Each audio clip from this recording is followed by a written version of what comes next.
Now, let's think a bit about what happens if there's an error and one or more of the bits in our encoded data gets corrupted. We'll focus on single-bit errors, but much of what we discuss can be generalized to multi-bit errors. For example, consider encoding the results of some unpredictable event, for example, flipping a fair coin.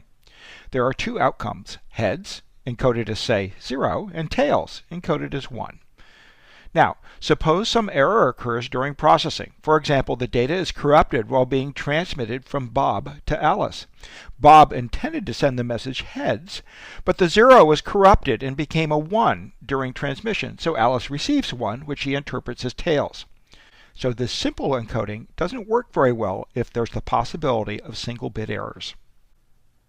To help with our discussion, we'll introduce the notion of Hamming distance, defined as the number of positions in which the corresponding digits differ in two encodings of the same length. For example, here are two 7-bit encodings, which differ in their third and fifth positions, so the Hamming distance between the encodings is 2. If someone tells us the Hamming distance of two encodings is 0, then the two encodings are identical. Hamming distance is a handy tool for measuring how encodings differ. How does this help us think about single-bit errors? A single-bit error changes exactly one of the bits of an encoding, so the Hamming distance between a valid binary code word and the same code word with a single-bit error is 1. The difficulty with our simple encoding is that the two valid code words, 0 and 1, also have a Hamming distance of 1, so a single-bit error changes one valid code word into another valid code word. We'll show this graphically using an arrow to indicate that two encodings differ by a single bit. In other words, that the Hamming distance between the encodings is 1. The real issue here is that when Alice receives a 1, she can't distinguish between an uncorrupted encoding of tails and a corrupted encoding of heads. She can't detect that an error has occurred.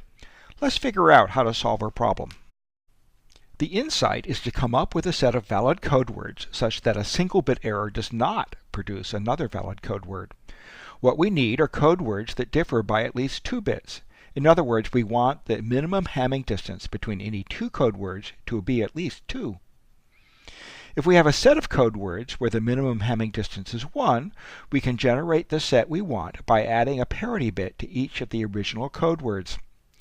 There's even parity and odd parity.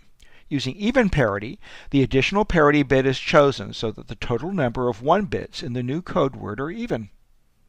For example, our original encoding for heads was 0. Adding an even parity bit gives us 0, 0. Adding an even parity bit to our original encoding for tails gives us 1, 1.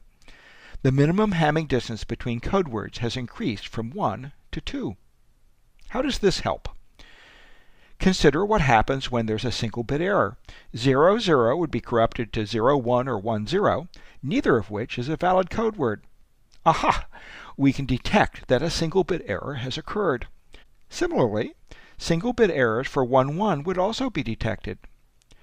Note that the valid code words 0, 0 and 1, 1 both have an even number of 1 bits, but that the corrupted code words 0, 1 or 1, 0 have an odd number of 1 bits. We say that corrupted code words have a parity error. It's easy to perform a parity check. Simply count the number of 1s in the code word. If it's even, a single-bit error has not occurred. If it's odd, a single-bit error has occurred. We'll see in a couple of chapters that the Boolean function exclusive OR can be used to perform parity checks. Note that parity won't help us if there's an even number of bit errors, where a corrupted code word would have an even number of 1 bits and hence appear to be okay. Parity is useful for detecting single-bit errors. We'll need more sophisticated encoding to detect more errors. In general, to detect some number e of errors, we need a minimum Hamming distance of e plus 1 between code words. We can see this graphically below, which shows how errors can corrupt the valid code words 0, 0, 0 and 1, 1, 1, which have a Hamming distance of 3. In theory, this means we should be able to detect up to 2-bit errors. Each arrow represents a single-bit error, and we can see from the diagram that following any path of length 2 from either 0, 0, 0 or 1, 1, 1 doesn't get us to the other valid code word. In other words, assuming we start with either 0, 0, 0 or 1, 1, 1, we can detect the occurrence of up to 2 errors. Basically, our error detection scheme relies on choosing code words far enough apart, as measured by Hamming distance, so that E errors can't corrupt one valid code word so that it looks like another valid code word.